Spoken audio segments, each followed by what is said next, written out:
Oh, we're back. Yes, we are. We are Sports Take, JAKIB Sports YouTube Network. He is Derek Gunn. He's Barrett Brooks. I'm Rob Ellis. Always a treat. And you know what? When it's a big game, you got to have Sal Pal on. I mean, what are we kidding ourselves? And Boom! Look at what he's bringing to the table. Ty, I told you guys. Clean as the board of health. My sources don't lie when Sal's bringing the A game. Okay, Sal Paolantonio, national correspondent for ESPN. What's up, Sal? I'm here at NovaCare, as you can see over my shoulder. I'm on the upstairs of the media house. You guys know it well. Yep. I've been pretty much embedded here all week, and if things go right on Sunday, I'll be here all next week and in Arizona with the Philadelphia Eagles. I cannot believe it's happening. You know, when you think about it, they're back as a number one seed, second time in 5 years. So we looked it up. No team in NFL history has been the number one seed twice in 5 years with two different head coaches and two different quarterbacks. And who is the common denominator? Wow. Who's the common denominator? Howie Roseman and Jeffrey Lurie. That is correct. Yeah. Rob Ellis. Howie Roseman just voted as the Pro Football Writers of America Executive of the Year. So I texted Howie last night to congratulate him around dinner time. And he said, thank you. And then he really quickly followed up and said, you know, it's about Sunday. It's all about Sunday. We have a great responsibility and a great opportunity for everyone. And then 3 emojis like this. 1, 2, 3. So, I mean, you know, first of all, he probably is very superstitious like we all are. Right. And don't want to overstate your case before the Almighty, right? Right, D-Gun? Don't want to overstate your case. No, never, man. Never. Never want to do that. I'm a Catholic boy. I was taught early on that one. But doesn't matter what denomination you are. Don't overstate your case to the Almighty. So, the bottom line, though, is, guys, they realize this is a for real football team they're playing on Sunday. Yeah. No question. Hey, Sal, when you have analyzed, dissected, separated every aspect of this matchup, and you always send me great insight, articles and comments and stuff you've come up with, what are some of the key intangibles that you're looking at in this matchup Sunday? Well, I think the number one thing when you look at it, where do the Eagles have an advantage? They have an advantage with their offensive line against the Niners' defensive line. The Cowboys could not block the Niners. The Eagles are going to block the Niners. Yeah. They are. And I'll tell you, the other thing is that the Niners couldn't block the Cowboys. If they couldn't block the Cowboys, they're certainly not going to block this group right now. I think the front four of the Eagles is playing at a very high level. What you're seeing and what we have on the matchup show, Greg Cosell does a piece on our matchup show tomorrow morning on ESPN2. He has a very detailed piece of how Jonathan Gannon has used more loops and stunts, particularly with number 7 on the left side, and mixed it up a lot more with a couple of blitzes that you haven't seen early on this year. They play matchup zone behind it. And so I think the Eagles' defensive line against the Niners' offensive line is a major mismatch. Last week, the Niners couldn't block the Cowboys. I think they'll have a problem blocking the Eagles' defensive front. On the other side, the 2 linebackers of the Niners, Greenlaw and Fred Warner. I think that they are the 2 best position players anywhere on the field on Sunday. Yeah, I said it. Wow. I do believe any position player at any level, I think they're the 2 best. I think Warner's the best linebacker in the NFL, the best. And when you plug in the tape, you look at him. Rob, he doesn't miss tackles. Nope. He's fast sideline to sideline. He's trying to clutch the ball out all the time. I think they'll try to take away Dallas Goedert and make Jalen Hurts hold it a little bit more and see if he'll take off and then go after him. Sal, will they, and we were talking about this earlier, do you think Warner will be more on Goddard or in a spy role at all with Jalen? Will they utilize that with him, or do you use somebody else in that role? If you look at the Niners, right, Rob, they haven't really faced a dual threat running quarterback since week 1. Mm-hmm. Justin Fields. And he wasn't the same guy then, you know? No, he wasn't. He was he was taking baby steps Right. Yeah. in his development. And Jalen Hurts is a fully grown, monster Man. at the position. Yeah. Bad man. So I don't know what they're going to do. There's no tape on them of what they will do with a running quarterback because they haven't faced one all year since week 1. Mm-hmm. And Fields, although he was in the embryonic stages of his development, had 2 touchdown passes. The team as a whole rushed for 100 yards. They rushed for 100 yards as a team. I think 99 yards. So they haven't faced an animal like Jalen Hurts. A whole different animal completely. Mm-hmm. I don't know what they're going to do, but a lot of defensive coordinators and Barrett, you know this. They don't want to waste a body in a spy role, especially against a team that has multiple components to deal with.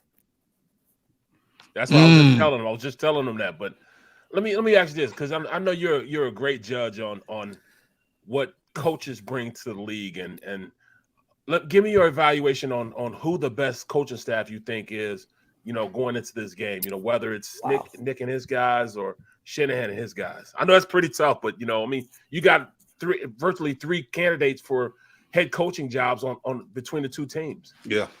Shane Steichen, Jonathan Gannon, DeMeco Ryans. Yep. Yeah, I think all 4 teams. Yep. You got great defensive coaches all the way through the line. And Cincinnati's guy is underrated on defense. That guy gets no love. He deserves it. Yeah, I don't know why. It's Lou Anaramo and Steve Spagnuolo. Yep. Sal Paolantonio. That's a game that I can get behind.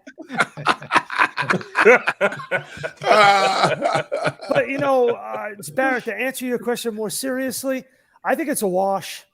I think these coaches, Shanahan's a smart guy. But here's the thing: is that Shanahan has been beaten in couple of games where he outsmarted himself, right? Yep. Like obviously the Super Bowl against the Patriots, even the championship game last year against the Rams. So, if Dak Prescott doesn't throw those 2 picks, I think Dak Prescott saved Shanahan from Shanahan in that game. He was throwing the ball in the first half. I don't think they can do that in this game, especially if they're playing from behind. Yeah. Sal, people in Philadelphia, and I understand why they're tired of hearing about this Brock Purdy story. Give me your evaluation of what you've seen of this young man and what Shanahan has done with him to get him to this point. I see a young CEO in the making. I think they have settled their issue at quarterback. I don't know what they do with Trey Lance at this point. Wow. I mean, I'm not speaking out of school here, am I? Really? Come on, the guy hasn't lost a game, and he looks good doing it. Yeah, I don't know how you put him on the bench. I really don't. Yeah. And the thing is, Lance is such a question mark. We had Matt Mayako on a little bit earlier, Sal, and he's like, I know way more about Purdy than I know about Lance. And this guy was they traded up to get him. But they haven't paid him the money yet, right, Rob? Yeah, it's true. Yeah. So what do they have really invested but the draft picks? Yeah. You look at Brock Purdy. So schematically, what is he good at? He's good at boot action, moving the platform out of the pocket like Kirk Cousins. Ball is precise. Ball gets out of his hands. He's decisive. He doesn't hold on to the ball too much. So you don't see him getting hit a lot. So what did the Cowboys do? They flushed him to his left, right? And when he was under duress to his left, he was less effective. Mm-hmm. So I think one of the biggest things is yards after catch. When you're talking about Deebo Samuel and you're talking about Kittle and, even throw McCaffrey, whomever, Ayuk, these guys can really get after it after contact. It's going to be huge for the Eagles to be solid tacklers in this one. Yeah, and I don't think they put the pads on in a while. So, yeah. Listen, Rob, this team has not faced playmakers on offense like this. George Kittle's a beast. Yeah. Deebo Samuel may be the best dual threat wide receiver running back in the National Football League, and his ability to break tackles. The design is so good. The pitches, the motion, the reverses, the jet sweeps. You got to have your head on a swivel when it comes to this Niners offense. And then the thing that really worked for them in the second half against the Cowboys was those quick hits, right? So McCaffrey was like 7 steps back. He would get a head of steam, and he would hit the hole really hard with a real fast head of steam and really punch the hole against the Cowboys and get 4 or 5 yards, get 3 or 4 yards. All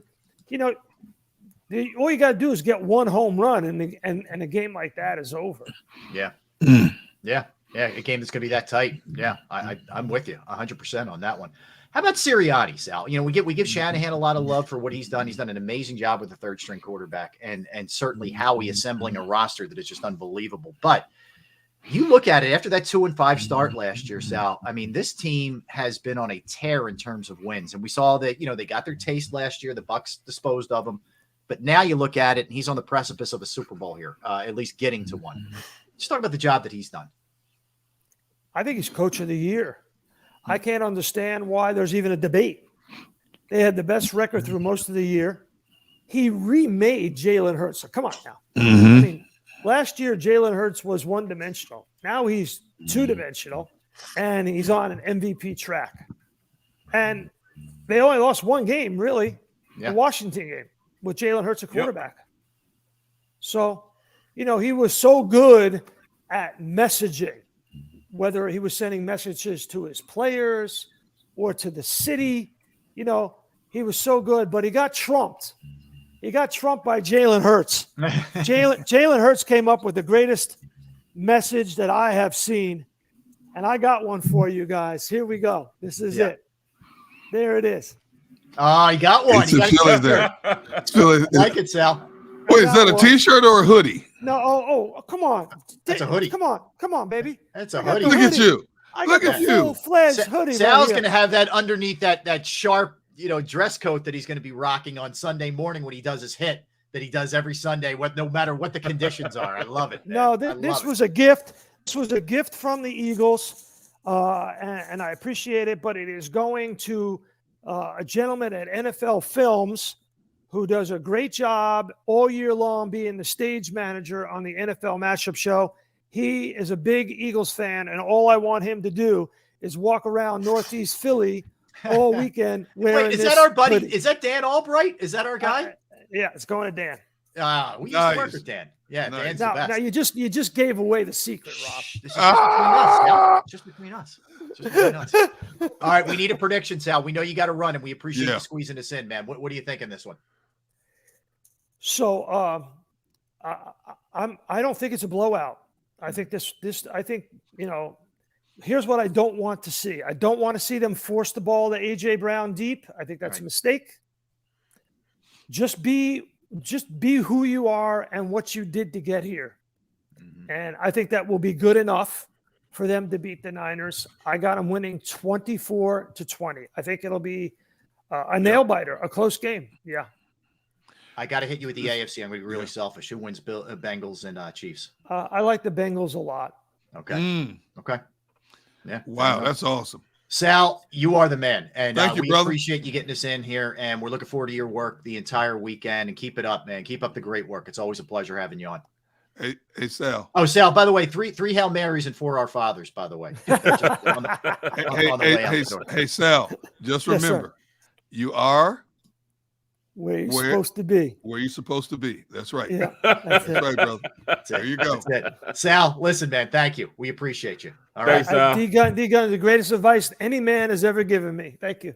Thank you, my brother. Sal. Take care, man. We got blessings in there. We got everything. We worked it all in there. With 5 Hail Marys. Couple Glory Bees. It's all good. Goodness. Yeah, it's all good. Man. That was good stuff. That was good analysis. He's right.